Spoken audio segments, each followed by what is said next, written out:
Assalamualaikum warahmatullahi wabarakatuh. Shalom, Om Swastiastu, Namo Buddhaya, salam kebajikan bagi kita semua. Perkenalkan, kami dari kelompok 4, kelas Hukum Lembaga-Lembaga Negara B, Fakultas Hukum Universitas Pajajaran. Sebelumnya perkenalkan, nama saya Putri Aska Adrilia dengan NPM 110-200-20094 selaku moderator dan materi hari ini. Di sini saya ditemani oleh rekan-rekan saya. Kepada Luisa, dipersilakan untuk memperkenalkan diri terlebih dahulu. Baik, terima kasih sebelumnya kepada moderator. Nama saya Luisa Oktaviana Turnip dengan NPM 110-110-2000077. Saya lanjutkan kepada rekan saya, Fadli. Terima kasih Saudari Luisa. Perkenalkan, nama saya Fadli Ahmad Mujahid dengan NPM 110-110-200-112. Mungkin boleh dilanjutkan kepada Saudari Jesslyn. Baik, terima kasih Fadli. Perkenalkan, saya Jesslyn Wesley dengan NPM 110-110-2000096. Dilanjutkan oleh teman saya Tiara. Baik, terima kasih Jesslyn. Perkenalkan, nama saya Tiara Agustina Sitorus dengan NPM 110-110-200-106. Baik, saya alihkan kepada moderator. Terima kasih kepada rekan-rekan sekalian. Selanjutnya kita langsung beranjak ke sesi pemaparan materi. Kepada pemateri pertama, Jesslyn, dipersilahkan. Baiklah, terima kasih Putri Aska atas kesempatannya.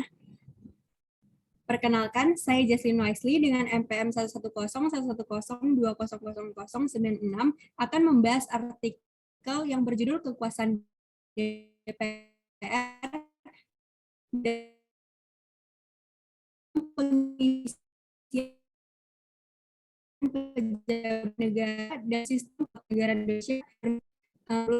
Baiklah, fokus masalah yang dibahas dalam artikel tersebut yaitu yang pertama, bagaimana kedudukan kekuasaan DPR RI dalam pengisian pejabat negara dalam sistem ketatanegaraan Indonesia. Kemudian, bagaimana kedaulatan rakyat dan teori checks and balances dimaknai dalam kekuasaan DPR tersebut.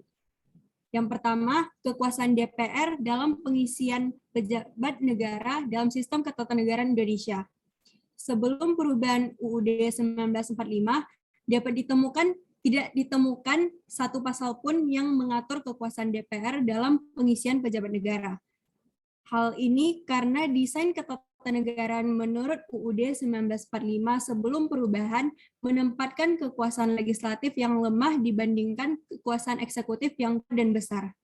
Desain yang ada dalam UUD 1945 sebelum perubahan menempatkan posisi eksekutif presiden pada posisi yang sangat kuat tanpa menyertakan kontrol konstitusional yang memadai.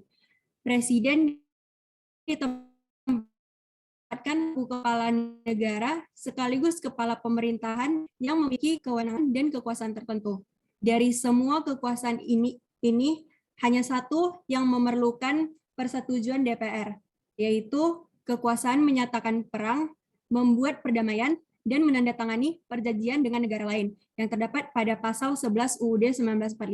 Selebihnya, tidak ada satupun di antara kekuasaan presiden tersebut yang harus mendapat persetujuan atau konfirmasi dari lembaga-lembaga negara lainnya. Bahkan dalam batang tubuh UUD 1945 sebelum perubahan tidak memberikan kewenangan kepada DPR untuk melakukan pengawasan. Sekalipun menurut penjelasan UUD 1945 sebelum perubahan, DPR harus senantiasa mengawasi tindakan-tindakan presiden. Perubahan UUD 1945 membawa semangat untuk memperkuat derajat kedaulatan rakyat dan negara hukum, serta penegasan pemisahan kekuasaan dan prinsip checks and balances. Salah satu bentuk konkretnya adalah dalam bentuk keterlibatan DPR dalam pengisian pejabat negara. Menguatnya DPR terjadi karena bertambahnya kewenangan DPR dan berkurangnya kewenangan presiden dalam pengisian pejabat negara.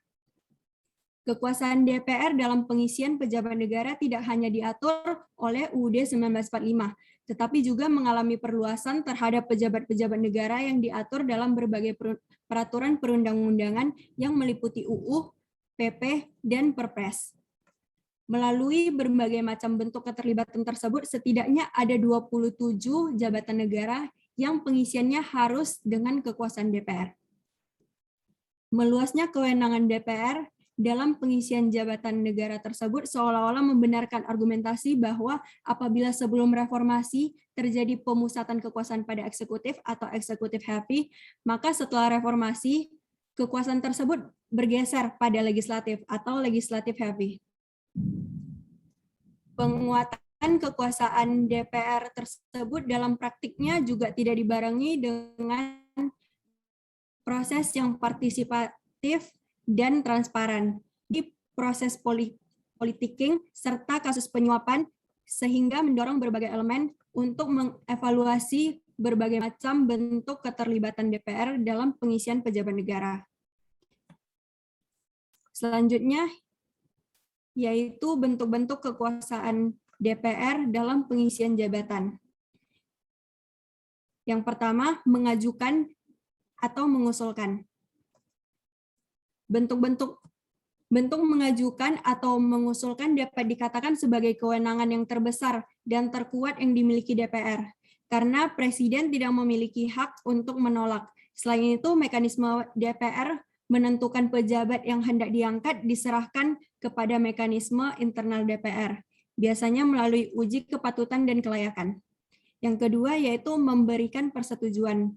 Bentuk memberikan persetujuan dimaknai pembenaran atau perkenan DPR terhadap calon pejabat negara yang diajukan oleh Presiden atau lembaga negara lainnya untuk dapat menduduki jabatan kenegaraan yang dituju.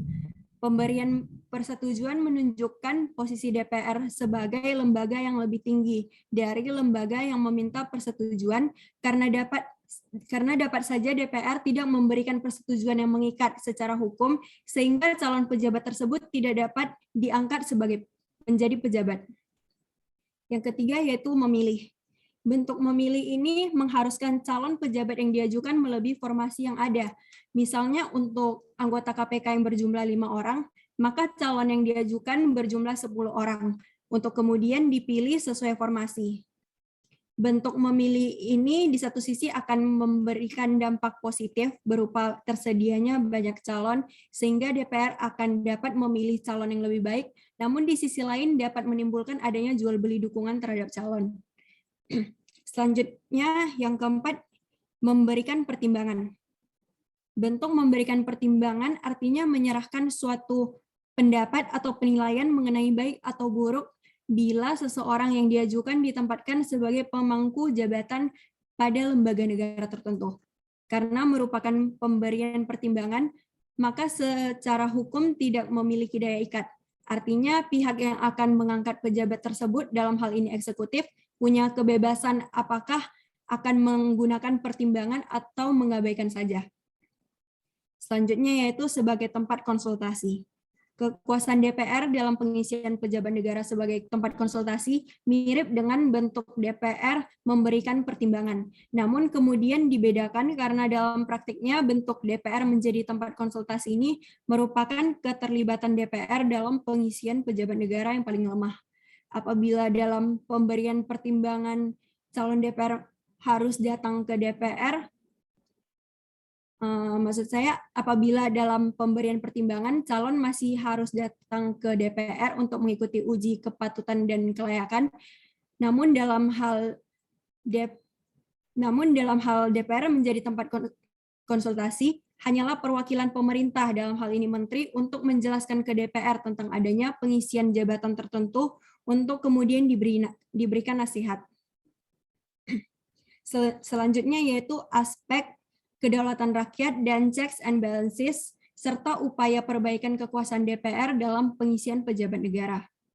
Berbicara mengenai kedaulatan rakyat atau demokrasi, maka Badan Perwakilan Rakyat merupakan elemen kepanjangan tangan rakyat dalam demokrasi perwakilan. Setiap fungsi, tugas, dan kekuasaan yang dimiliki oleh Badan Perwakilan Rakyat bermakna kedaulatan rakyat. Di dalam negara yang menganut demokrasi, maka tidak ada satu penyelenggara negara yang tidak mengatasnamakan rakyat. Dengan demikian, maka kekuasaan DPR dalam pengisian pejabat negara juga memiliki makna filosofis kedaulatan rakyat. Selain bermakna kedaulatan rakyat, kekuasaan DPR dalam pengisian pejabat negara juga mencerminkan prinsip checks and balances yang memiliki kaitan erat dengan ajaran pemisahan kekuasaan.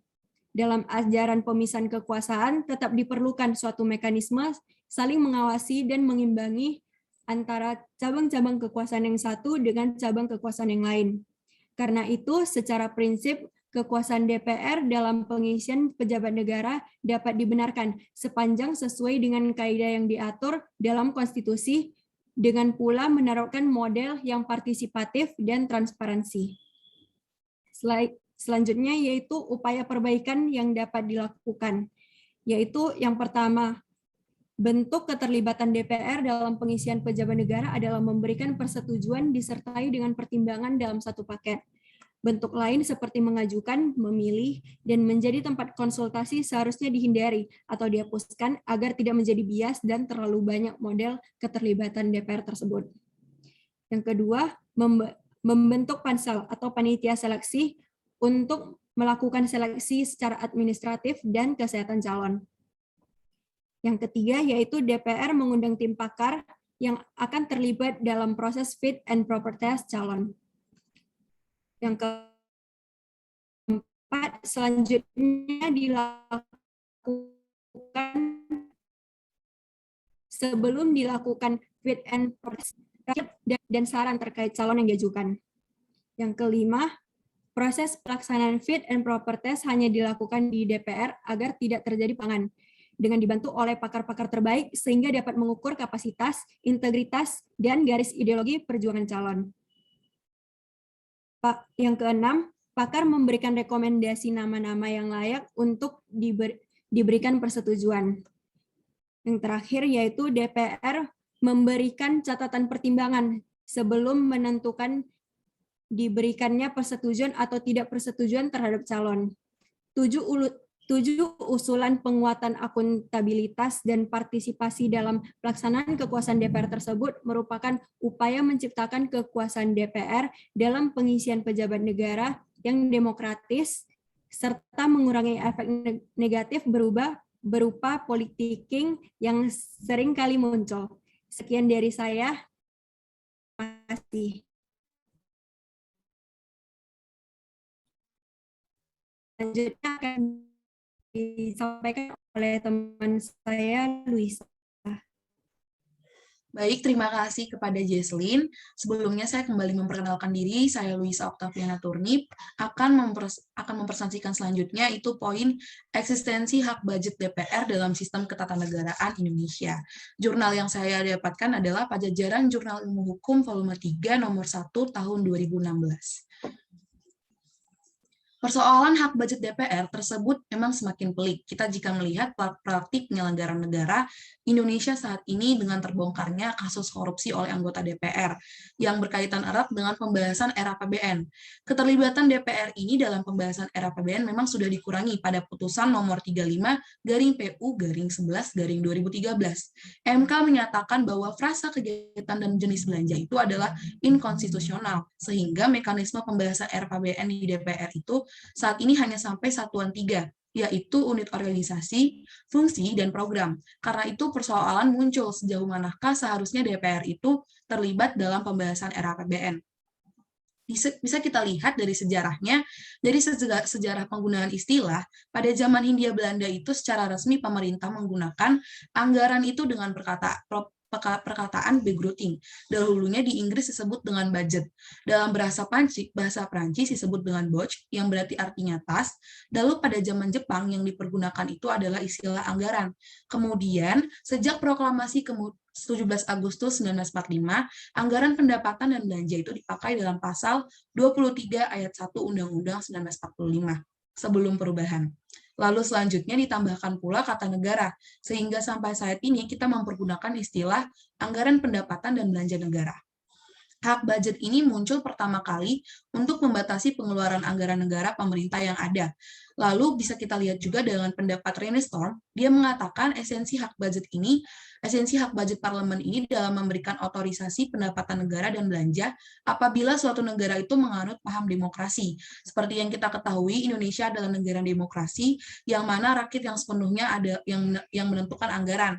Dalam hal ini, kita mempunyai DPR sebagai perpanjangan tangan rakyat, yaitu kelembagaan parlemen secara tidak langsung. Lalu kita juga bisa melihat di sini fungsi anggaran, bisa dilihat juga pokoknya itu selalu dituangkan dalam undang-undang. Menurut Jim Lee, itu fungsi anggaran juga masuk ke dalam fungsi pengawasan. Karena parlemen pula lah yang melakukan pengawasan terhadap anggaran dengan cara pengawasan terhadap penganggaran dan belanja negara atau control of budgeting. Maka kita simpulkan bahwa kedudukan hak budget parlemen itu dalam sebuah negara berkedaulatan rakyat memiliki tingkat urgensi atau keperluan yang tinggi karena berkaitan erat dengan ide kedaulatan rakyat. Bisa kita pahami juga, menurut Bagirmana disebutkan, sebagai pemegang hak anggaran, cabang legislatif menentukan anggaran belanja negara. Badan legislatif ini menentukan alokasi anggaran tahunan, bahkan kita bisa mengetahui bahwa DPR itu bisa menolak rencana anggaran yang diajukan pemerintah. Dengan itu kita bisa melihat bahwa memang DPR di sini itu mempunyai kedudukan yang tinggi karena dia sebagai perpanjangan tangan rakyat. Lalu kita bisa melihat di sini saya juga membagi ada dalam 4 poin di sini kita bisa melihat poin yang pertama, hak budget DPR itu menurut Undang-Undang 1945 sebelum perubahan. Sebelum perubahan undang-undang hanya ada satu ketentuan yang itu menunjukkan posisi hak budget parlemen Indonesia terdapat pada pasal 23 ayat 1. Di situ disebutkan memang anggaran pendapatan belanja itu ditetapkan tiap tahun dengan undang-undang. Lalu apabila DPR tidak menyetujui anggaran yang diusulkan oleh pemerintah, maka pemerintah harus menggunakan APBN tahun lalu. Lalu sebelum perubahan ini, ada juga penjelasan. Di sini dikatakan hak budget ini menempatkan DPR RI ini pada posisi yang kuat. Artinya dia itu dapat mengatakan betapa berkedaulatan rakyat itu sungguh benar-benar dengan perantara DPR tadi sebagai utusannya. Lalu kita bisa melihat penjelasan pasal 23 ayat 1 ini memberikan beberapa implikasi.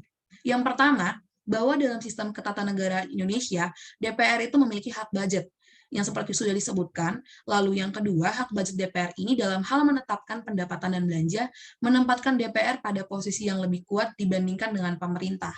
Yang ketiga, hak budget DPR ini merupakan bentuk berdaulatnya rakyat sebagai jalan hidup bernegara. Jadi bukan cuma sekedar instrumen ekonomi. Lalu kita bisa melihat dari Undang-Undang RIS dan Undang-Undang Sementara 1950. Dari dua konstitusi tersebut, baik konstitusi RIS maupun Undang-Undang 1950, terdapat beberapa catatan.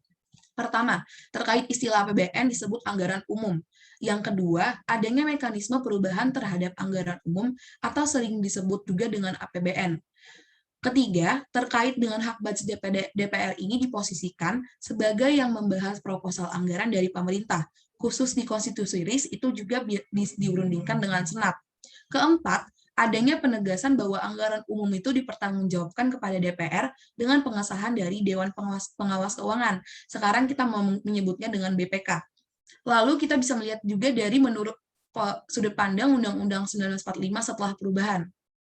Pasca perubahan Undang-Undang 1945, disebutkan dalam aturan tambahan 2 bahwa dengan ditetapkannya perubahan Undang-Undang 1945, Undang-Undang Dasar 1945, maka UUD 1945 itu terdiri atas pembukaan dan pasal-pasal. Dengan demikian, penjelasan UUD 1945 sudah tidak memiliki kekuatan hukum lagi. Tentu ini berbeda sewaktu sebelum perubahan. Maka itu kita bisa melihat juga di sini, setelah perubahan itu rumusan pasal 23 terkait keterlibatan DPR dalam pembahasan RKBN, maka eksistensi hak budget DPR ini sebenarnya tidak hilang, melainkan tetap ada sebagai kekuasaan inheren. Kekuasaan inheren ini maksudnya masih berhubungan erat. Lalu bahwa ketentuan pasal 23 ini menyebutkan DPR itu dalam pembahasan RPBN tidaklah berdiri sendiri, melainkan harus merujuk pada pasal 20A yang menyebutkan DPR memiliki fungsi legislasi, anggaran, dan fungsi pengawasan. Kurang tepat jika setelah perubahan UUD 1945, hak budget DPR menjadi hilang eksistensinya. Jadi intinya poin pertama, Presiden itu merupakan satu-satunya pihak yang berwenang mengajukan rancangan APBN. Yang kedua, DPR merupakan lembaga parlemen yang membahas rancangan APBN dengan pertimbangan DPD. Poin ketiga, rancangan APBN ini tidak boleh tanpa persetujuan DPR. Apabila DPR tidak menyetujui pemerintah, rancangan dari pemerintah itu, maka pemerintah harus menggunakan APBN tahun lalu. Hak budget ini memang secara inherent kita dapat lihat didapat di DPR itu sebagai lembaga perwakilan rakyat. Lalu juga di sini juga dijelaskan ada kritik dari Arifin.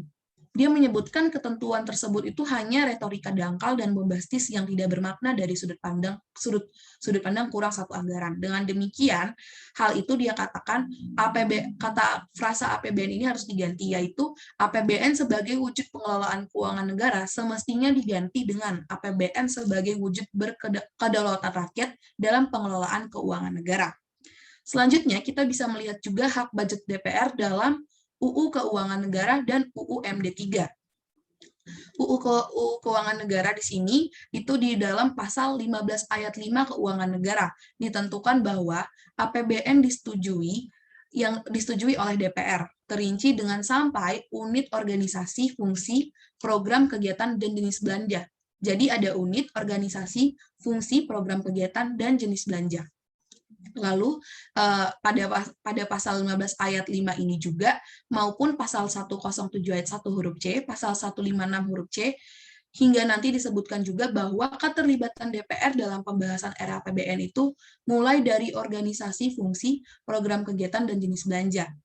Namun setelah putusan, maka UU MD3 yang terbaru, yaitu Undang-Undang Nomor 17 Tahun 2014 tentang MPR, DPR, DPD, dan DPRD, mengatur keterlibatan DPR ini hanya dalam pembahasan RAPBN hanya tertinggi itu sampai unit, organisasi, fungsi, dan program saja. Jadi hanya ada hanya ada 3 satuan. Lalu juga kita bisa melihat di sini, selanjutnya itu pada saat putusan MK nomor 35/PU/11/2013 terhadap hak budget DPR. Di sini pada 22 Mei 2014 MK memutus pengujian UU Keuangan Negara dan UU MD3 yang tadi saya sebutkan melalui putusan nomor 35/PU/11/2013. Ini salah satu dasar pengujiannya karena dianggapnya itu kedua undang-undang tadi itu terjadinya penyalahgunaan kewenangan terhadap fungsi anggaran DPR, yang kemudian beberapa anggota itu kan bisa kita ketahui sendiri melakukan tindakan korupsi. Maka dari itu dilakukan pengujian terhadap kedua undang-undang tersebut, maka putusannya menyatakan berkaitan dengan penetapan anggaran dalam bentuk APBN, fungsi anggaran DPR tidak terlalu jauh ikut membuat perencanaan anggaran, akan tetapi hanya memberikan persetujuan atas rencana yang diajukan oleh Presiden. Hal tersebut karena ada prinsip pembagian kekuasaan dan checks and balance, mengakibatkan kewenangan DPR itu dibatasi dan ditegaskan pada fungsi pengawasan jalannya pemerintahan, sedangkan fungsi perencanaan itu termasuk pada fungsi eksekutif, yaitu merencanakan dan melaksanakan atau mengeksekusi jalannya pemerintahan. Sekian dari saya, mungkin akan dilanjutkan oleh rekan saya, yaitu Fadli.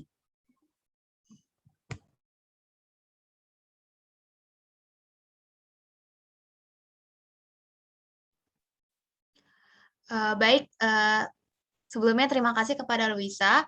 Selanjutnya saya Putri Aska dengan NPM 110.110.200.094 akan mempresentasikan mengenai hak angket sebagai fungsi pengawasan DPR melalui yang diambil dari Jurnal Judisial karangan Pak Mei Susanto. Pertama kita akan mulai dari sejarah fungsi pengawasan. Teori fungsi pengawasan Badan Perwakilan ada seiring lahirnya paham kedaulatan rakyat yang telah dikenal sejak era Yunani kuno, yaitu eklesia, sebagai majelis perwakilan yang melakukan persidangan dalam rangka mengecek implementasi hukum yang telah dibuat. Selanjutnya, sekitar abad ke-18, Montesquieu melahirkan ide pemisahan kekuasaan menjadi eksekutif, legislatif, dan yudikatif, atau kita kenal sekarang sebagai trias politika. Namun, konsep pemisahan kekuasaan yang digagas oleh Montesquieu tersebut dalam praktiknya sulit untuk dilakukan, bahkan melahirkan banyaknya kesenang-wenangan dari tiap cabang kekuasaan tersebut. Maka dari itu, lahirlah teori modifikasi seperti teori pembagian kekuasaan dan teori saling mengawasi atau checks and balances. Selanjutnya, mengenai pengertian hak angket itu sendiri, terdapat pada pasal 97 ayat 3 Undang-Undang Nomor 17 Tahun 2014 yang menyebutkan bahwa hak angket adalah hak Dewan Perwakilan Rakyat untuk melakukan penyelidikan terhadap pelaksanaan undang-undang dan atau kebijakan pemerintah yang berkaitan dengan hal penting, strategis, dan berdampak luas pada kehidupan bermasyarakat, berbangsa, dan bernegara yang diduga bertentangan dengan peraturan perundang-undangan. Selanjutnya, Kaisar dengan mendasar pada model sistem presidensial Amerika memberikan contoh variasi bentuk pengawasan tersebut dalam bentuk hearing, formal consultation, Senate advice and consent, House impeachment and Senate trial, informal meetings, legislator ombudsman, studies and review, and investigation. Sedangkan berkaitan dengan sarana, menurut Yamamoto, sarana yang dapat dipergunakan dalam menjalankan fungsi pengawasan dapat berupa, pertama, Parlemen dapat bertanya kepada pemerintah untuk memperoleh informasi. Kedua, Parlemen dapat bertanya kepada pemerintah dalam memberikan klarifikasi terhadap kebijakan publik yang diambil. Ketiga, Parlemen dapat memperoleh informasi dari sumber di luar pemerintah. Keempat, Parlemen dapat menyatakan pandangannya kepada pemerintah dan fungsi dan publik. Selanjutnya, terkait jenis hak angket. Menurut pendapat Tambunan tahun 1998, ada 4 jenis hak angket, yaitu hak angket dalam bidang keuangan atau financial inquiry, hak angket di bidang legislatif atau legislative inquiry, hak angket di bidang politik atau political inquiry, dan angket soal pemilihan umum atau election inquiry. Selanjutnya, saya akan menjelaskan mengenai perbandingan pertimbangan hakim konstitusi terkait konsep hak angket. Di dalam hal ini, terdapat dua pandangan. Yang pertama yaitu pertimbangan hakim konstitusi mayoritas yang menjadi dasar putusan, dan yang kedua adalah pertimbangan hakim konstitusi minoritas yang dissenting opinion. Pertama, melalui indikator istilah. Dalam pertimbangan hakim konstitusi mayoritas menyebutkan bahwa angket berasal dari bahasa Prancis, yaitu inquiry yang berarti penyelidikan. Nah, sedangkan dengan melalui pertimbangan hakim konstitusi minoritas, menyebutkan bahwa hak parlemen untuk melakukan penyelidikan disebut dengan parliamentary investigation. Indikator kedua adalah sejarah hak angket pertama kali dipergunakan. Menurut pertimbangan hakim konstitusi mayoritas, hak angket pertama kali digunakan dalam Parlemen Inggris pada tahun 1367, yang merupakan institusi pertama yang memulai penggunaan hak angket saat digunakannya right to investigate and chastise the abuse of administration. Sedangkan menurut pertimbangan hakim konstitusi minoritas, hak angket merupakan bagian pelaksanaan pengawasan parlemen terhadap pemerintahan eksekutif yang mula-mula berkembang di Inggris, khususnya pasca Glorious Revolution pada tahun 1688. Indikator ketiga, mengenai perbandingan penggunaan hak angket berdasarkan sistem pemerintahan. Menurut pertimbangan hakim konstitusi mayoritas, walaupun pertama kali dipergunakan di Inggris yang menganut sistem pemerintahan parlementer, namun praktik ketatanegaraan di Amerika Serikat yang menganut sistem pemerintahan presidensial juga mengenal hak angket sebagai implied power dari kekuasaan Kongres. Sedangkan menurut pertimbangan hakim minoritas, sistem pemerintahan presidensial yang diperkenalkan di Amerika Serikat tidak mengenal responsible government. Walaupun demikian, Kongres Amerika tetap memiliki hak melakukan investigasi dengan nama Congressional Oversight terhadap eksekutif sebagai kekuasaan yang implisit. Selanjutnya, indikator keempat mengenai kesimpulan mengenai tujuan penggunaan hak angket. Dalam pertimbangan hakim konstitusi mayoritas, hasil penyelidikan hak angket tidak harus selalu berujung pada penggunaan hak menyatakan pendapat, apalagi semata-mata untuk rekomendasi atau usulan penggantian terhadap pejabat tertentu yang melanggar undang-undang, tetapi cenderung lebih untuk merumuskan kebijakan dalam rangka perbaikan undang-undang, standar operating procedure, maupun kebijakan lainnya. Sedangkan, menurut pertimbangan hakim konstitusi minoritas, hasil penyelidikan hak angket baik dalam sistem parlementer dan sistem presidensial sama-sama untuk pengawasan terhadap eksekutif. Selanjutnya, saya akan menjelaskan mengenai putusan nomor 36/PU/XV/2017. Dalam putusan ini, menyatakan bahwa Komisi Pemberantasan Korupsi atau KPK adalah objek hak angket Dewan Perwakilan Rakyat atau DPR dengan pertimbangan bahwa Komisi Pemberantasan Korupsi termasuk lembaga negara penunjang dalam ranah eksekutif. Walaupun memiliki independensi yang dijamin oleh undang-undang, namun penggunaan hak angket Dewan Perwakilan Rakyat tetap dapat diberikan kepada Komisi Pemberantasan Korupsi. Selain putusan nomor 36/PU-XV-2017, sebenarnya terdapat 2 putusan Mahkamah Konstitusi lainnya, yaitu putusan nomor 37/PUU-XV-2017 dan putusan nomor 40 PUU-XV-2017 yang juga menguji konstitusionalitas penggunaan hak angket DPR terhadap KPK. Mengenai putusan nomor 36 ini tidak diputus secara bulat oleh 9 hakim konstitusi.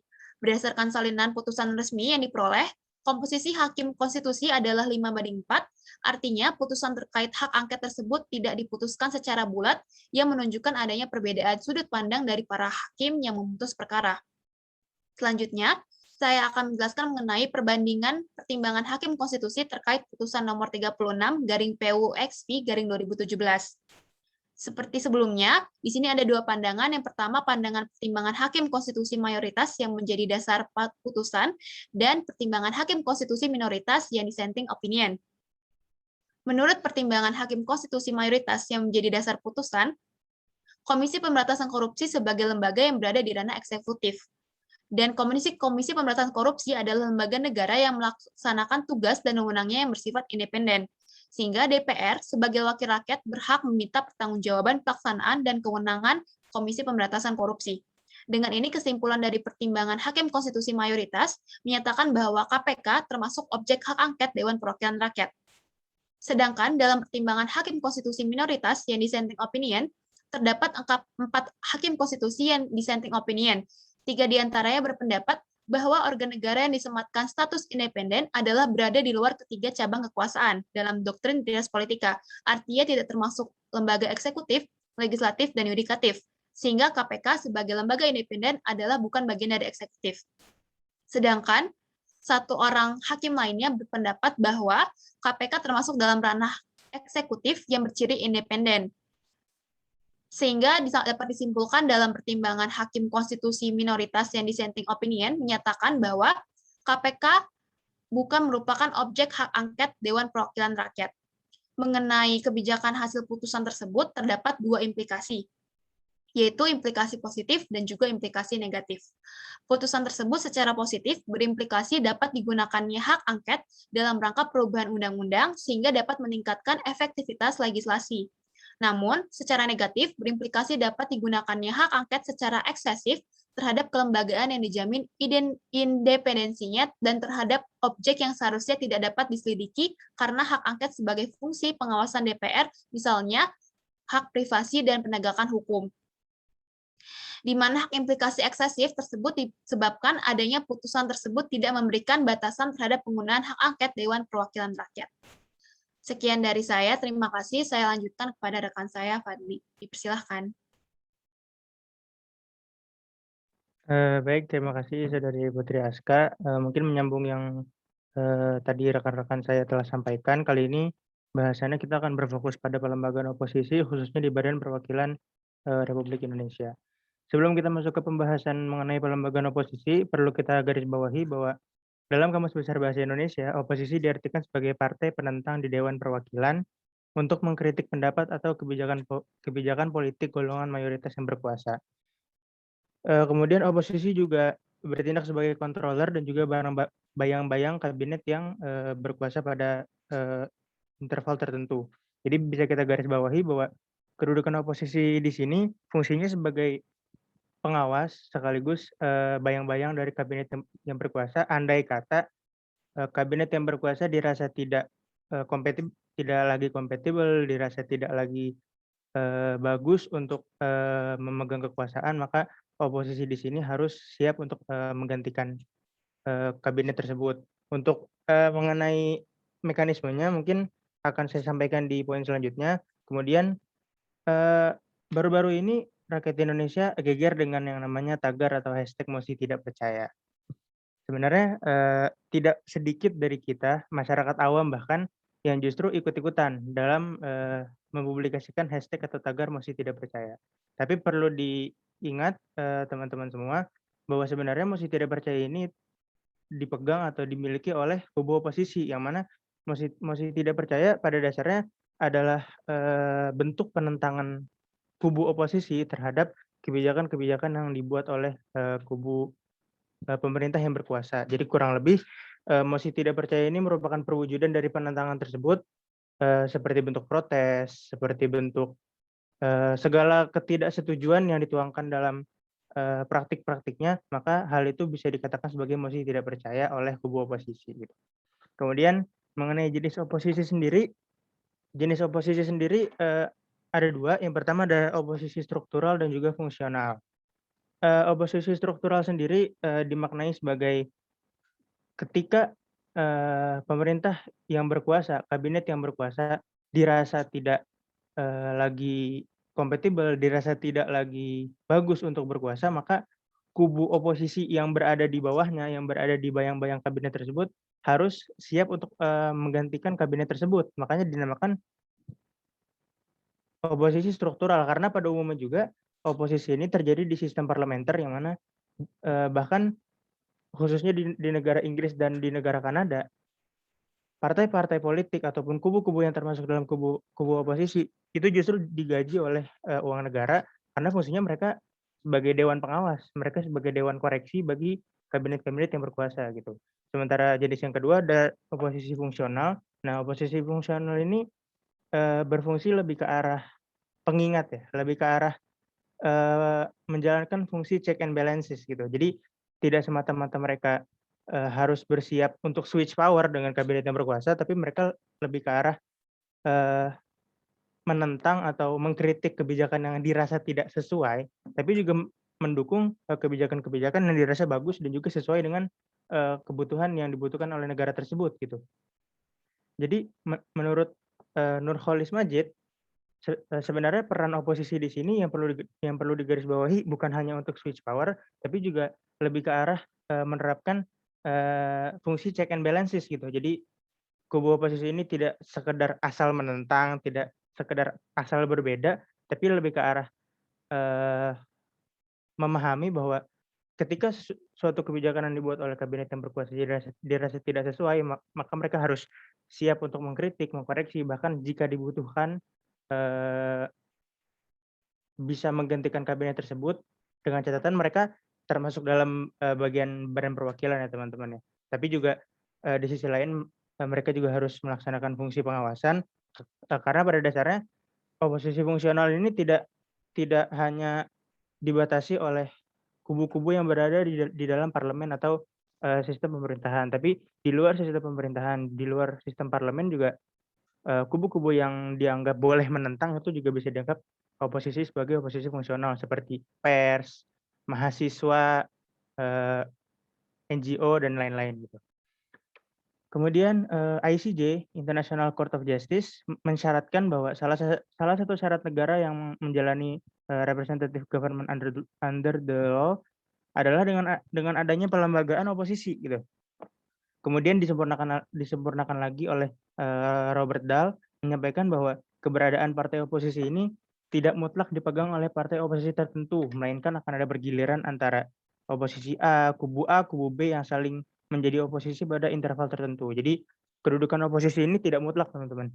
Misal ada dua partai A dan B yang mana pada masa jabatannya A itu akan selalu menjadi kubu yang berkuasa, B itu akan selalu menjadi kubu yang oposisi. Tapi menurut Robert Dahl, ada beberapa momen tertentu, ada beberapa interval waktu tertentu yang justru bisa terjadi kebalikannya, di mana ketika di momen tertentu A yang seharusnya pada saat itu menjadi pihak yang berkuasa kini menjadi kubu oposisi. B yang seharusnya menjadi kubu oposisi berubah menjadi pihak yang berkuasa. Jadi pergiliran kekuasaan oposisi tersebut tidak mutlak di satu kubu saja gitu. Mengenai contoh oposisi yang berkembang di dunia sekarang, di sistem tata negara atau pemerintahan di dunia sekarang, ada dua contoh yang bisa kita ambil sebagai dua contoh besar, teman-teman semua. Yang pertama ada oposisi yang dilaksanakan di Amerika Serikat. Oposisi yang dilaksanakan di Amerika Serikat ini bersifat kompromis, inklusif, dan juga bargaining gitu. Jadi meskipun sistem parlementer Amerika Serikat hanya mengenal dua partai, yaitu Partai Demokrat dan juga Partai Republik, tapi kedudukan kedua partai ini tidak kompetitif. Dalam artian ketika Partai Republik memenangkan jatah dalam tanda kutip sebagai posisi presiden dan juga parlemen, Partai Demokrat yang harus menjadi kubu oposisi itu tidak boleh asal-asalan menentang, tidak boleh asal-asalan berbeda, dan juga istilahnya menurunkan jabatan yang dipegang oleh kubu kabinet yang berkuasa. Tapi mereka lebih ke arah kompromis, inklusif, dan juga bargaining, yaitu menjalankan fungsi pengawasan dan juga koreksi-koreksi ketika diperlukan, tapi juga menjalankan fungsi-fungsi dukungan jika itu diperlukan, atau kebijakan yang dibentuk positif dan juga sesuai. Kemudian untuk di negara Inggris sendiri kebalikannya. Di negara Inggris ini sifatnya egois, kompetitif, dan juga eksklusif. Jadi ketika ada parlemen yang berkuasa dianggap tidak sesuai, dianggap tidak, dalam tanda kutip, tidak becus dalam menjalankan pemerintahan, maka kubu oposisi bisa dengan terang-terangan teriak bahwa kami lebih siap, dan juga parlemen yang kala itu berkuasa bisa diturunkan gitu. Kemudian perbedaan antara koalisi partai parlementer dengan presidensial. Yang pertama, kabinet. Dalam sistem parlementer, pengisian kabinet, menteri-menteri itu dilakukan oleh parpol yang memenangkan pemilihan. Parpol dengan dukungan yang banyak. Tapi sementara kalau di presidensial, pemilihan menteri dan juga jabatan-jabatan di bawahnya itu dipilih oleh presiden langsung. Kemudian dukungan dalam sistem parlementer, dalam sistem presidensial, dukungan presiden itu mayoritas dipegang oleh kubu oposisi. Bisa juga sebaliknya, tapi akan ada dominasi terhadap dukungan antara dukungan oposisi maupun dukungan partai yang berkuasa. Kemudian pembubaran koalisi dalam sistem presidensial, pembubaran koalisi oleh partai-partai itu jauh lebih tinggi dibandingkan sistem parlementer dalam segi resikonya. Kemudian Profesor Sri Sumantri meng-highlight, menggarisbawahi mengenai demokrasi plus Pancasila. Ada sedikit perbedaan antara demokrasi dan juga demokrasi Pancasila, yang mana dalam bahasan pelembagaan oposisi, demokrasi Pancasila dimaknai sebagai demokrasi yang murni dari bangsa Indonesia, yaitu demokrasi desa. Asal-usul demokrasi Indonesia ini adalah demokrasi desa karena bersifat adanya cita-cita rapat, kemudian adanya massa yang protes, dan mungkin ada beberapa poin penting lain yang bisa dijadikan acuan mengenai perbedaan demokrasi biasa dan juga demokrasi Pancasila. Tapi kemudian yang perlu digarisbawahi di sini adalah adanya massa yang protes ini merupakan perwujudan dari salah satu hak rakyat untuk membantah dengan cara terbuka segala peraturan yang dianggap tidak adil. Jadi kembali lagi ke oposisi fungsional tadi, bahwa rakyat biasa, pers, mahasiswa itu juga bisa melancarkan fungsi oposisi dalam tanda kutip, karena mereka mempunyai hak untuk protes terhadap kebijakan yang tidak sesuai, mereka mempunyai hak untuk menentang, salah satunya dengan hashtag mosi tidak percaya yang sempat saya bahas di awal. Kemudian bagaimana pelembagaan oposisi di Indonesia, sebenarnya sudah ada beberapa poin yang bisa kita simpulkan, bahwa contohnya di periode 2009-2014, Partai Demokrasi Indonesia Perjuangan dengan terang-terangan mengklaim bahwa mereka akan menjadi oposisi dalam sistem pemerintahannya Kabinet Susilo Bambang Yudhoyono. Nah, itu merupakan salah satu contoh yang bagus karena Partai Demokrasi Indonesia Perjuangan ini langsung mengklaim dirinya sebagai pelembagaan oposisi yang lebih sistematis gitu. Kemudian ada Koalisi Indonesia Hebat yang dioposisikan oleh Koalisi Merah Putih, dan mungkin di dalam kelembagaan Indonesia sendiri, contohnya Kementerian Keuangan yang kemudian akan diawasi secara langsung oleh Bappenas gitu kurang lebih. Dari siklus pemaparan di atas akan dikembalikan lagi bahwa sebenarnya kedudukan oposisi ini adalah penentang dari Dewan Perwakilan atau mengkritik pendapat tentang kebijakan politik. Jadi tidak harus struktural oleh pihak-pihak yang tergabung dalam government, dalam pemerintahan, tapi di luar pemerintahan seperti NGO, pers, mahasiswa, itu juga bisa menjalankan fungsinya sebagai kubu oposisi, dengan catatan selama kebijakan-kebijakan tersebut dirasa tidak sesuai dan dapat dibuktikan ketidaksesuaiannya, maka hak-hak tersebut dapat bisa dijaga. Kurang lebih seperti itu mengenai pelembagaan oposisi. Sekian dari saya, boleh dilanjutkan kepada Saudari Tiara Agustina. Terima kasih. Baik, terima kasih atas kesempatannya rekan saya Fadli.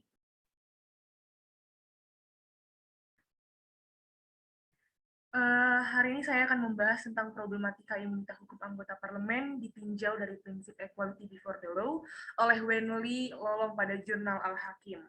Akhir-akhir ini, imunitas hukum bagi pejabat negara terkhusus anggota parlemen sedang diperdebatkan keberadaannya dan penerapannya. Pro dan kontra muncul terhadap perlu tidaknya imunitas hukum bagi pejabat negara yang bertujuan untuk memaksimalkan pelaksanaan tugasnya. Dapat dikatakan bahwa imunitas hukum saat ini menjadi sebuah persoalan publik mengingat keistimewaan keberlakuannya, yaitu ketika seseorang memiliki hak kekebalan hukum dalam fungsi menjalankan tugasnya. Ketentuan hukum ini secara garis besar mengatur perihal adanya kepemilikan hak imunitas hukum bagi anggota parlemen terkait dengan posisinya ketika menjalankan tugasnya sebagai anggota legislatif. Namun, dalam kenyataannya hal ini menimbulkan polemik dalam masyarakat. Kontra yang muncul merujuk kepada kenyataan ketakutan akan munculnya sikap dan perilaku yang tidak wajar. Imunitas merupakan terjemahan dari kata immunity yang berarti kekebalan. Kekebalan berasal dari kata kebal yang dalam bidang hukum artinya tidak dapat dituntut.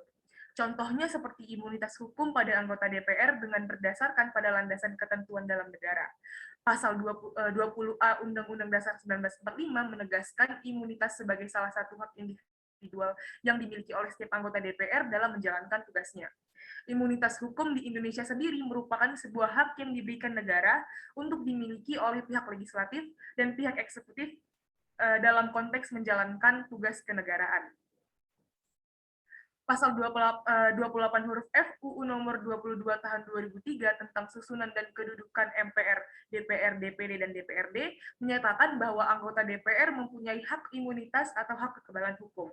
Ditafsirkan bahwa hak imunitas itu adalah hak untuk tidak dapat dituntut di muka pengadilan karena pernyataan dan pendapat yang disampaikan dalam rapat-rapat DPR dengan pemerintah dan rapat-rapat DPR lainnya sesuai dengan peraturan perundang-undangan. Fungsi legislatif menurut Munir Faudi, yang pertama adalah kebebasan untuk berbicara dan berpendapat, pemungutan suara secara bebas, penyediaan laporan-laporan fraksi, komisi atau pribadi anggota parlemen, partisipasi dalam hearing rapat sidang di parlemen atau dalam tinjauan lapangan secara resmi oleh parlemen atau anggota parlemen, kebebasan untuk tidak ditangkap atau ditahan, dan yang terakhir adalah kebebasan untuk tidak dituduh melakukan tindak pidana penghinaan atau penistaan. Kemudian, pihak legislatif berfungsi untuk membuat kedudukan pihak legislatif lebih mandiri, membuat pihak legislatif lebih berani dalam memberikan pendapatnya tanpa harus dibayang-bayangi oleh gugatan atau tuduhan hukum yang akan menimpanya. Yang ketiga, membuat pihak legislatif lebih dapat berkonsentrasi kepada tugas-tugasnya tanpa harus membuang waktu, tenaga, pikiran, dan ongkos-ongkos untuk beracara di pengadilan. Equality before the law berasal dari pengakuan terhadap individual freedom. Pasal 27 ayat 1 UUD 1945 menyatakan bahwa semua warga negara memiliki kedudukan yang sama baik di dalam hukum maupun pemerintahan. Artinya, semua orang diperlakukan sama di depan hukum. Dengan demikian, konsep equality before the law telah diperkenalkan dalam konstitusi, suatu pengakuan tertinggi dalam sistem peraturan perundang-undangan di tanah air. Kemudian pelaksanaan hak imunitas anggota DPR RI telah diatur dalam pasal 224 UU nomor 17 tahun 2014 tentang MPR, DPR, DPD, dan DPRD yang memiliki 3 hal pokok, yaitu yang pertama, anggota DPR tidak dapat dituntut baik secara lisan maupun tertulis di dalam rapat DPR ataupun di luar rapat DPR yang berkaitan dengan fungsi serta wewenang dan tugas DPR. Yang kedua, anggota DPR tidak dapat dituntut karena sikap, tindakan, kegiatan di dalam rapat DPR ataupun di luar rapat DPR yang semata-mata karena hak dan kewenangan konstitusional DPR atau anggota DPR. Dan yang terakhir, anggota DPR tidak dapat diganti antar waktu karena pendapat yang dikemukakannya baik di dalam rapat DPR maupun di luar rapat DPR yang berkaitan dengan fungsi serta wewenang tugas DPR. Kemudian dapat disimpulkan bahwa untuk melaksanakan tugas dan kewenangannya, anggota parlemen perlu dibekali suatu instrumen atau perangkat yang menjamin pelaksanaan tugas dan kewenangannya dapat berjalan dengan baik dan lancar sesuai dengan kepentingan masyarakat. Instrumen atau perangkat ini berupa hak imunitas yang menjamin anggota parlemen untuk bebas berbicara dan berpendapat dalam rangka melaksanakan tugas dan kewenangannya. Yang kedua, dalam pelaksanaan hak imunitasnya yang lebih berbentuk kepada hak kebebasan berbicara atau freedom of the speech, pada prinsipnya tidak dibatasi sepanjang dilakukan dalam melaksanakan tugas dan kewenangannya sebagai anggota parlemen, walaupun ada juga beberapa parlemen yang membatasi hak kebebasan berbicara ini hanya berada di dalam ruang parlemen atau komite. Dan yang terakhir, pelaksanaan hak imunitas berupa kebebasan berbicara ini dapat menjadi tidak berlaku pada saat anggota parlemen melakukannya di luar tugas dan kewenangannya. Artinya, seorang anggota parlemen dapat dituntut di hadapan hukum atas perbuatan atau tindakannya di luar tugas dan kewenangannya. Kita akhirnya dapat mengetahui bahwa hak imunitas merupakan suatu hak yang melekat bagi setiap anggota parlemen. Keberadaannya menjadikan anggota parlemen dalam melaksanakan tugas dan kewenangannya secara efektif untuk menyuarakan kepentingan bangsa dan negara. Namun demikian, harus tetap dalam koridor ketentuan perundang-undangan yang berlaku agar tidak terjadi abuse of power. Namun ironisnya, equality before the law sebagai sebuah prinsip pokok dalam penerapan hukum tidak dilaksanakan secara setara pada setiap individu, bahkan seringkali diabaikan. Kepentingan penguasa lebih di depan dibandingkan kepentingan publik. Equality before the law sebagai prinsip kesetaraan di hadapan hukum menjadi minimal pengoperasiannya dan pengakuannya sebagai prinsip hukum umum ketika dihadirkan sebuah prinsip hukum umum yang lain seperti imunitas hukum pejabat negara. Imunitas hukum dari pejabat negara ketika diterapkan tidak adil bagi warga lainnya dalam konteks kesetaraan di hadapan hukum, dalam artian merujuk kepada bagian keadilan tidak menjadi sebuah konsep yang berada di luar jangkauan praktis, maupun dengan nyata mampu hadir di tengah-tengah kehidupan hukum masyarakat. Dapat kita lihat bahwa tujuan utama dari konsep Rawls ini adalah untuk memberikan solusi terhadap permasalahan politik atau untuk menjelaskan dalam kondisi seperti apa warga negara dituntut untuk patuh terhadap hukum yang diciptakan oleh negara. Rawls memberikan suatu jaminan minimum bahwa setiap orang dalam kasus yang sama harus diperlakukan secara sama. Dengan demikian, Rawls percaya bahwa eksistensi suatu masyarakat sangat bergantung pada pengaturan formal melalui hukum serta lembaga-lembaga pendukungnya. Konsep Rawls ini terdiri atas dua prinsip, yaitu yang pertama adalah prinsip kebebasan atau liberty principle, yaitu semua nilai-nilai sosial atau kebebasan dan kesempatan pendapatan dan kekayaan dan basis harga diri harus didistribusikan secara sama. Suatu distribusi yang tidak sama atas nilai sosial tersebut hanya diperbolehkan apabila hal itu memang bermanfaat bagi orang banyak. Kemudian yang kedua adalah prinsip perbedaan atau difference principle yang dirumuskan sebagai berikut. Yang pertama, setiap orang harus memiliki hak yang sama bagi semua orang. Yang kedua, ketidaksamaan sosial dan ekonomi harus diatur sedemikian rupa sehingga diharapkan memberikan keuntungan bagi setiap orang dan semua posisi dan jabatan terbuka bagi setiap orang. Menurut Rawls yang menjadi permasalahan ialah nilai keadilan. Maka dari itu, setiap orang haruslah dikembalikan pada posisi awal atau original position, sebagai manusia secara kodrat. Proposisi dasarnya ialah manusia terlahir sama antara satu dengan yang lain, dengan pemilikan hak dan kewajiban yang sama. Dengan demikian, antara pejabat negara dan rakyat biasa tersimpulkan dengan nyata bahwa keduanya teroposisi dalam kondisi yang sejajar. Kemudian dapat kita simpulkan bahwa prinsip equality before the law sebagai prinsip dasar dalam konsep hukum dan hak asasi manusia diakomodir dalam konstitusi oleh pembentuk negara, yakni pada pasal 27 ayat 1 UUD 1945. Pasal ini menyatakan bahwa semua warga negara kedudukannya di dalam hukum dan pemerintahan itu sama dengan berdasar pada pasal 27 ayat 1 UUD 1945 yang di dalamnya terkandung prinsip equality before the law, memaksa asas imunitas hukum bagi anggota DPR atau parlemen untuk diperlakukan secara terbatas. Keberlakuan secara terbatas dapat dilihat pada substansi pengaturan pasal 224 UU nomor 17 tahun 2014 tentang MPR, DPR, DPD, dan DPRD, di mana di luar daripada apa yang diatur dari ketentuan ini, maka imunitas sebagai hak kekebalan hukum yang dimiliki anggota parlemen sesungguhnya menjadi tidak ada. Hal yang perlu diperhatikan sebagai rekomendasi di sini ialah bahwa imunitas hukum bagi anggota parlemen merupakan hak mutlak untuk disematkan bagi personal anggota parlemen dalam menjalankan tugas.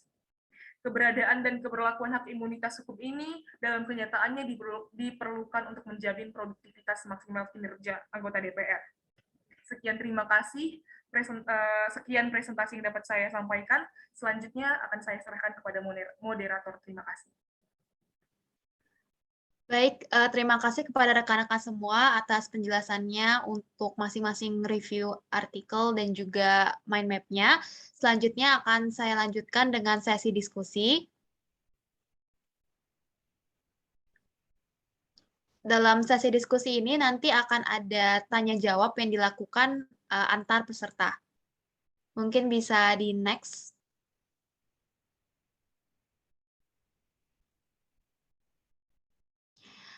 Baik, saya akan memulai diskusi ini terlebih dahulu. Kepada penanya pertama, boleh dipersilakan untuk menanyakan pertanyaannya kepada penjawab yang dituju. Baik, sebelumnya saya izin bertanya dan terima kasih kepada moderator. Nama saya Luisa Octaviana 0 NPM 077. Di sini saya izin bertanya kepada rekan saya Jesslyn. Terkait materinya tadi, saya melihat juga dan mendengarkan terkait kekuasaan DPR dalam pengisian penjabat negara. Saya ingin bertanya mengapa kekuasaan DPR dalam pengisian pejabat negara dalam bentuk mengajukan atau mengusulkan dapat dikatakan sebagai kewenangan yang terbesar dan terkuat yang dimiliki DPR. Mungkin itu pertanyaan dari saya. Terima kasih kepada moderator. Baik, terima kasih kepada Luisa atas pertanyaannya. Boleh kepada Jesslyn dipersilakan untuk menjawab.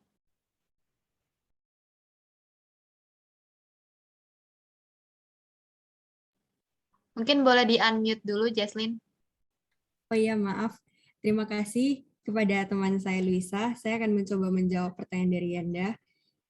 Kekuasaan DPR dalam pengisian pejabat negara dalam bentuk mengajukan atau mengusulkan dapat dikatakan sebagai kewenangan terbesar dan terkuat yang dimiliki DPR karena Presiden tidak memiliki hak untuk menolaknya. Selain itu, mekanisme DPR menentukan pejabat yang hendak diangkat diserahkan kepada mekanisme internal DPR, biasanya melalui uji kepatutan dan kelayakan.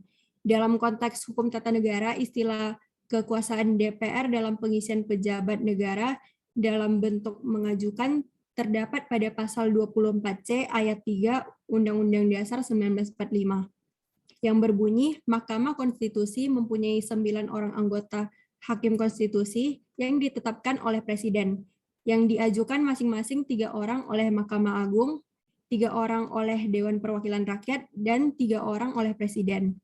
DPR mengajukan 3 orang anggota Hakim Konstitusi kepada Presiden memiliki makna Presiden harus menerima pengajuan DPR tersebut. Dalam hal ini, Presiden tidak memiliki hak hukum untuk dapat menolak calon yang diajukan oleh DPR. Sehingga Presiden secara administratif wajib untuk menetapkan 3 orang diajukan oleh DPR. Hal ini karena para penyusun perubahan undang-undang Batam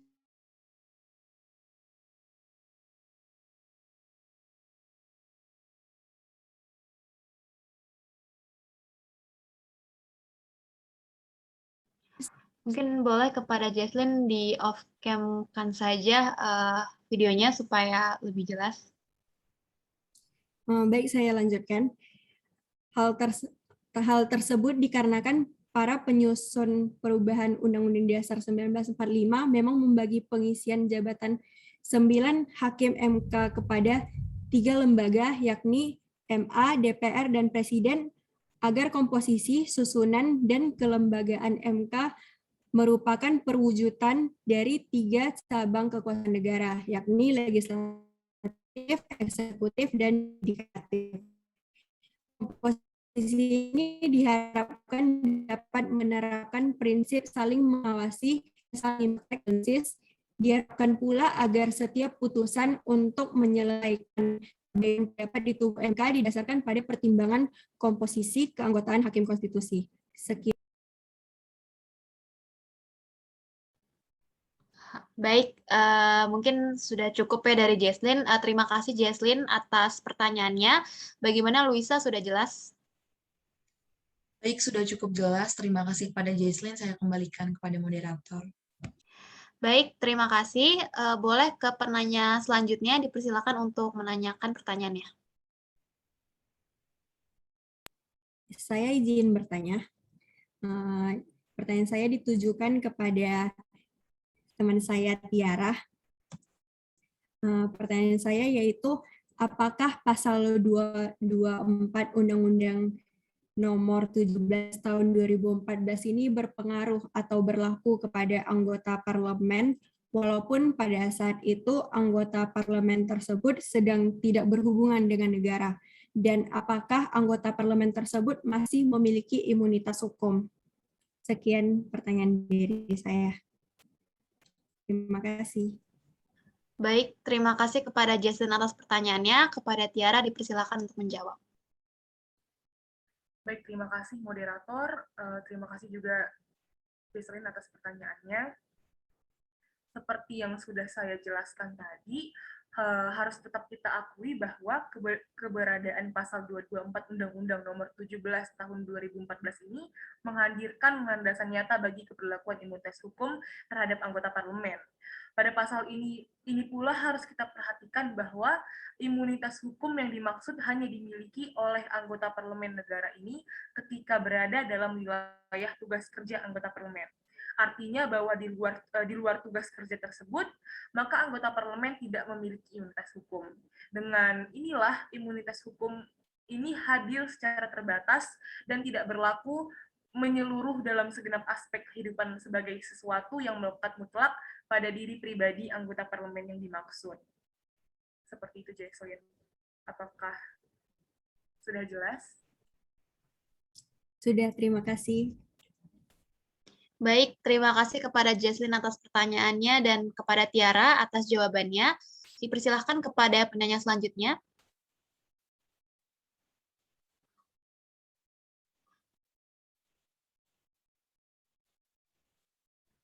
Saya Tiara Agustina Sitorus dengan NPM 11011200106 ingin bertanya kepada Aska. Boleh Tiara, dipersilahkan.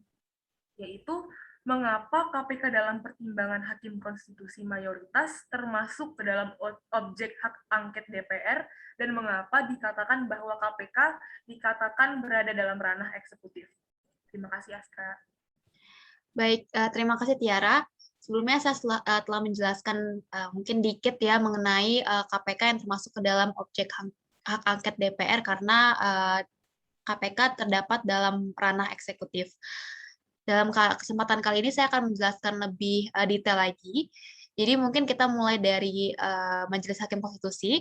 Jadi Majelis Hakim Konstitusi yang mayoritas itu mengatakan keberadaan lembaga negara penunjang dibentuk dengan tetap berdasar pada fungsi lembaga negara utama, yaitu yang menjalankan fungsi legislatif, eksekutif, dan yudikatif. Nah, karena itu Majelis Hakim Konstitusi yang mayoritas ini menyebutkan KPK atau Komisi Pemberantasan Korupsi sebagai lembaga yang berada di ranah eksekutif. Kenapa sih dibilang berada di ranah eksekutif? Karena melaksanakan fungsi dalam domain eksekutif, seperti KPK menjalankan fungsi penyelidikan, kemudian penyidikan, dan penuntutan dalam rangka trigger mekanisme terhadap lembaga kepolisian maupun kejaksaan yang mungkin dianggap kurang dipercaya atau public distrust dalam pemberantasan tindak pidana korupsi. Nah, KPK ini juga tadi kan dikatakan bahwa KPK itu berada di ranah eksekutif. Kenapa bukan di yudikatif atau legislatif? Jadi KPK ini bukan di ranah yudikatif karena memang KPK ini bukan pengadilan yang mengadili dan memutus perkara. Dan KPK juga bukan badan legislatif yang karena KPK ini bukan organ pembentuk undang-undang. Kemudian selain itu, Hakim Konstitusi yang mayoritas ini juga mempertimbangkan KPK adalah lembaga negara yang melaksanakan tugas dan wewenang yang bersifat independen dan bebas dari pengaruh kekuasaan manapun. Menurut Hakim Konstitusi yang mayoritas, walaupun KPK ini bersifat independen, tetapi DPR sebagai wakil rakyat tetap berhak untuk meminta pertanggungjawaban pelaksanaan tugas dan kewenangan KPK kecuali pelaksanaan tugas dan kewenangan berkaitan dengan yudisial. Jadi Majelis Hakim Konstitusi yang mayoritas ini mengatakan bahwa tidaklah dapat dijadikan landasan untuk menyatakan hak angket DPR tidak meliputi KPK sebagai lembaga independen. Karena apa? Karena secara tekstual KPK adalah organ atau lembaga yang termasuk eksekutif dan pelaksanaan undang-undang di bidang penegakan hukum khususnya dalam pemberantasan tindak pidana korupsi. Seperti itu, Tiara mungkin sudah menjawab. Sudah, terima kasih Aska. Baik, terima kasih juga kepada Tiara. Mungkin selanjutnya saya pribadi ingin bertanya kepada Fadli. Mungkin akan saya izin jawab membacakan pertanyaannya. Jadi tadi seperti yang sudah saya perhatikan juga dalam sejarah pemerintahan Indonesia itu banyak terjadi mosi tidak dipercaya. Nah, mulai dari zaman Kabinet Natsir tentang masalah Papua Barat, hingga yang terbaru itu mengenai Omnibus Law. Nah, dari situ bisa kita lihat bahwa dominasi kubu oposisi yang seolah-olah blaming terdapat terhadap kabinet yang berkuasa. Nah, apakah memang kondisi ini ideal atau justru kepentingan yang dikantongi oleh kubu oposisi? Terima kasih. Kepada Fadli, boleh dipersilakan menjawab. Oke, terima kasih kepada Saudari Putri Aska. Mungkin yang saya highlight di sini mengenai eksistensi mosi tidak percaya tadi ya. Oke. Di zaman Kabinet Natsir itu kan, kalau kita tarik di sejarah Indonesia, Kabinet Natsir itu kan menjabat ketika Indonesia dalam fase sistem pemerintah parlementer. Ya, oke. Dalam pelembagaan oposisi di sistem parlementer itu jauh lebih chance untuk terbentuknya jauh lebih tinggi dibandingkan sistem pemerintahan presidensial. Tapi tidak menutup kemungkinan juga di sistem presidensial itu pun tidak ada, karena bisa kita lihat bahwa yang terbaru tentang Omnibus Law, yaitu tagar atau hashtag mosi tidak percaya pun marak disampaikan oleh masyarakat luas, tidak hanya pemerintah tapi juga hampir dibilang semua masyarakat, termasuk masyarakat yang awam ya.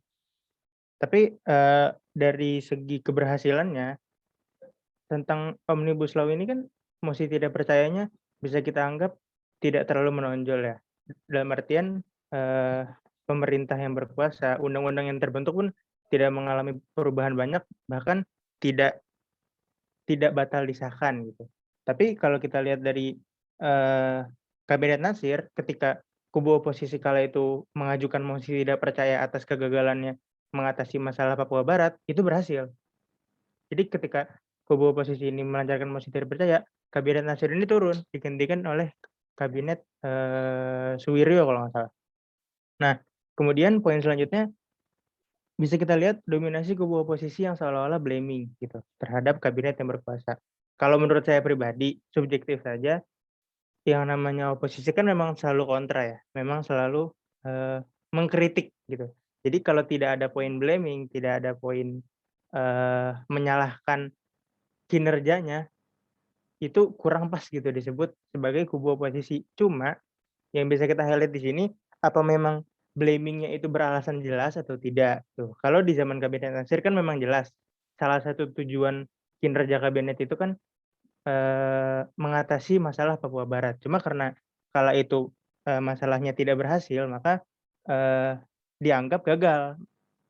Jadi ketika si kubu oposisi ini melancarkan hashtag atau mosi tidak percaya mereka, itu berhasil karena kinerja Kabinet Natsir ini dianggap gagal. Cuma kalau kita lihat dari Omnibus Law yang terbaru ini kan memang tidak terlihat secara zahir ya keberhasilan ataupun kegagalannya, sehingga bisa dikatakan blaming tanda kutip di sini tuh tidak secara mutlak dibenarkan gitu. Selain itu juga faktor selanjutnya, demokrasi Pancasila ini kan mengedepankan konsep konsensus dan juga negosiasi. Jadi ketika ada suatu kebijakan, ketika ada suatu peraturan, atau ketika ada suatu polemik yang dianggap tidak sesuai oleh kubu oposisi dan kubu pemerintah yang berkuasa cenderung melakukan konsensus, kesepakatan. Istilahnya dalam tanda kutip merangkul lah, merangkul untuk melihat titik masalah yang menjadi polemik ini di mana, kita cari penyelesaiannya bersama-sama, sehingga pemahaman nih yang didapatkan oleh kedua kubu ini, baik oposisi maupun kabinet yang berkuasa, itu sama. Sehingga, kans untuk terjadi penurunan jabatan itu bisa dibilang kecil, karena demokrasi Pancasila sendiri yang mengedepankan konsep konsensus. Kemudian apakah ada kepentingan yang dikantongi, diduduki, ditunggangi, bahkan disetir, itu, kembali lagi perpolitikan itu memang dari kulitnya itu terlihat halus, terlihat, lancar-lancar saja, cuma, di dalam dunia perpolitikan itu memang banyak duri-duri kecil, bahkan stalaktit-stalaktit tajam yang menjulang tinggi, sehingga sangat menghambat kinerja tersebut. Sehingga kalau menurut saya pribadi, itu dikembalikan lagi ke sistem pemerintah negaranya masing-masing gitu. Karena, menurut saya apakah kondisi ini ideal? Tidak ada yang namanya kondisi paling ideal bagi setiap negara. Setiap negara memiliki konsep idealnya masing-masing, cuma untuk mencapai konsep ideal itu, diperlukan pemahaman, dan juga kesepakatan, di dalam sistem pemerintahan bahwa memang pemerintahan seperti ini yang akan kita jalani, termasuk dalam pelembagaan oposisi yang terjadi di Indonesia, akan lebih indah lagi jika, oposisi ini didasari dengan demokrasi Pancasila. Kurang lebih seperti itu, Saudari Putri Aska. Baik, terima kasih banyak Fadli atas penjelasannya. Mungkin boleh ke penanya selanjutnya.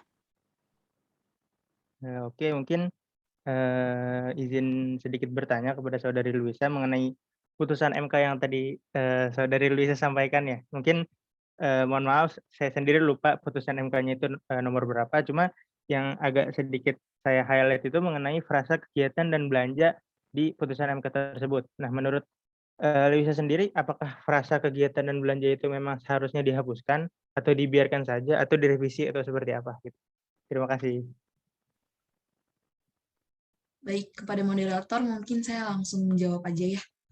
Baik, terima kasih sebelumnya kepada Fadli atas pertanyaannya. Mungkin saya menegaskan kembali tadi putusannya adalah putusan nomor 35 garing PUU garing 11 garing 2013 tentang hak budget. Nah, untuk pertanyaan Fadli sendiri, bagaimana pendapat saya terkait frasa kegiatan dan belanja? Menurut saya sendiri itu bukan masalah frasa kegiatan dan belanja itu, namun sebenarnya adalah pada praktik penyelenggaraannya. Karena kita tahu juga bahwa tadi telah disebutkan dalam putusan MK pun bahwa ternyata frasa kegiatan belanja dihilangkan, namun pada contohnya yang saya baca juga dalam jurnal yang dituliskan Pak Mi Susanto itu dituliskan dalam laporan riset bahwa tahun 2005 itu riset yang dilakukan oleh Andi, keluhan yang paling sering diutarakan itu oleh anggota DPR tercatat 89% ternyata tidak mengetahui rincian anggaran operasional DPR. Lalu bagaimana lagi dengan masyarakat, khususnya rakyat biasa yang mungkin menengah ke bawah, bagaimana lagi dia bisa mengetahui rincian anggaran operasional DPR yang seharusnya terbuka untuk seluruh masyarakat Indonesia tentunya. Lalu kalau misalkan tadi frasa jenis dan kegiatan belanja itu dihilangkan, bagaimana pembahasan itu malah intinya jadi tidak mendetail, karena tentunya juga pasti semakin berpengaruh kan terhadap kualitas hasil pembahasan RAPBN yang dirancangkan oleh yang disetujui juga oleh DPR. Lalu juga timbul persoalan apabila terlalu detail dan teknis, di satu sisi memang membuka keran kemungkinan perdagangan pengaruh dalam pembahasan RAPBN yang kita ketahui mungkin dalam nyatanya di Indonesia sendiri itu banyak sampai saat ini, sampai bahkan putusan MK sudah diputuskan, banyak sekali anggota DPR yang masih melakukan tindakan pidana korupsi. Itu yang sampai saat ini sebenarnya menjadi masalah, itu menurut saya bukan di frasa kegiatan dan belanja, tetapi terhadap praktik penyelenggaraan lembaga tersebut yang memang seharusnya dioptimalkan itu tanggung jawab mereka. Artinya memang yang dibutuhkan dalam hal ini adalah kejujuran mereka dalam bekerja, tentunya dalam mempunyai tanggung jawab. Karena memang juga misalkan saja hak budget DPR ini tadinya bisa mampu mencegah terjadinya perdagangan pengaruh jika memang saja DPR menjalankan tugas dan tupoksinya sesuai, bisa memang tadinya tuh walaupun frasa itu dihilangkan, tetap bisa menjalankan hak budget DPR yang ideal dan mampu mewujudkan APBN sebagai wujud kedaulatan rakyat sehingga keuangan negara tuh mampu sebesar-besarnya untuk kemakmuran rakyat. Jadi menurut saya itu kembali lagi ke dalam praktik penyelenggaraan negara. Mungkin cukup jawaban dari saya kembalikan kepada moderator. Baik, terima kasih kepada Luisa atas jawabannya dan terima kasih kepada Fadli atas pertanyaannya. Sekaligus tadi pertanyaan terakhir yang akan ada dalam sesi diskusi ini. Selanjutnya mungkin saya izin untuk menutup sesi diskusi pada hari ini. Saya Putri Aska selaku moderator hari ini mewakili teman-teman saya juga yang ada di sini, ada Fadli, Luisa, Tiara, dan Jaslyn, mengucapkan terima kasih banyak dan mohon maaf jika ada kurang dalam penjelasan kami ataupun dalam sesi diskusi kami. Sampai bertemu di kesempatan selanjutnya. Terima kasih. Wassalamualaikum warahmatullahi wabarakatuh. Terima kasih kepada moderator.